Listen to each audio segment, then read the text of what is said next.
In this video, I'm going to show you how you can upload your resume to Google Drive. So first you need your resume on your computer. As you can see, my resume is in a PDF format and it's currently on my desktop. What we need to do now is open up a web browser. So here I am on Google Chrome, I'm on Google. Now, if you're already logged into your Google account, you can go to the Google Apps button in the top right-hand corner, then click on Drive, and it will take you straight into Google Drive. Once you've done that, you'll see Google Drive for the first time. You may see any files if you've used it before. Now, to upload your resume, go to New in the top left-hand corner, then click File Upload. That will then open up your File Explorer, and from here you can locate your resume. Mine is on my desktop, so we'll click on it and then we'll click Open, and it will then go ahead and upload the file. I'm going to replace any existing files which already may be uploaded.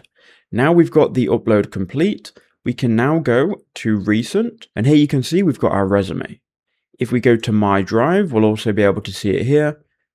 So here it is, and we can access it from here as well. So if you were to double click on it, here is your resume.